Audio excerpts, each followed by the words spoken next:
Okay, so we're well into the restoration here at the Shamrock. Been getting quite a bit done here today.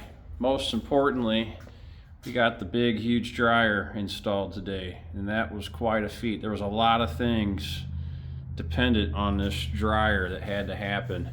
I had to cut this doorway open last year and do all sorts of stuff. I had to get rid of, as some of you have been following this progress, I had to get rid of the doors that used to be there and put these garage doors in so we had enough clearance to get through these arched doorways. And then we had to rent a special dolly to get that thing in here, and had to build a special closet for that dryer. Everything's special about this dryer, which is going to help us do a whole bunch of laundry at one time. It's they call it about a 75-pound machine. Earlier we tried to get Rita to go in there, but she was feeling claustrophobic and she wouldn't go in. She just ran away just now, actually. So yeah, we're putting drywall up. We're getting inspections, waiting for an inspection tomorrow on all of our plumbing. That's gonna once the plumbing inspection gets finished up, then we can go ahead and put our drywall up on this back wall. Start getting some lighting for the ceiling figured out.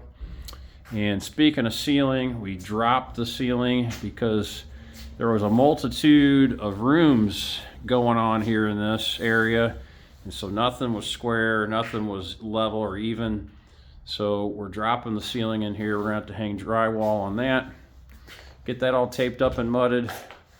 We've got our bathroom, which is looking really spiff.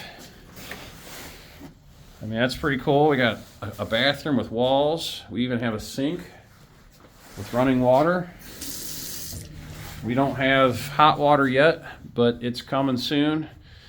What this area looks like is we get a mop sink here, a water heater, washing machine, and washing machine. That little closet door there is only for access to the back side of this dryer, so that if it needs a belt change or something like that, you can get to it easily. And there's Rita. She can run away again. So next up in our, it's pretty dark in here. Let's get some light. That's a fan. How do you turn a light on in here?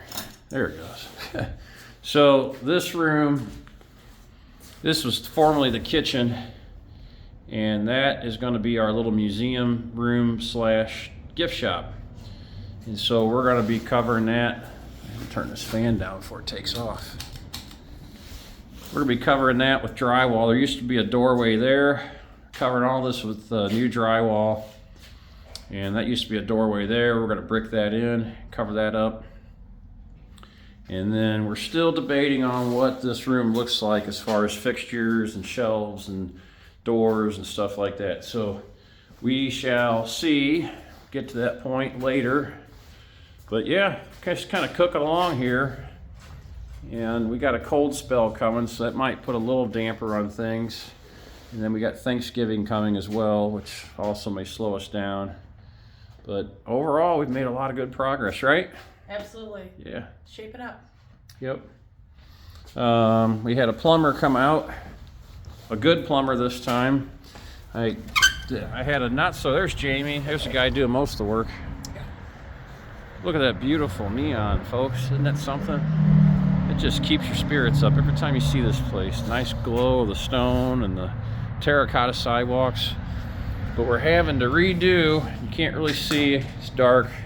We're having to redo a bunch of the plumbing that I already paid to have done because, well, I hired a really crappy contractor, and that just happens sometimes.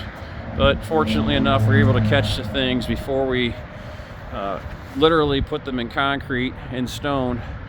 And so now we just got to redo some stuff, but just another day in the life of the restoration of an old motel.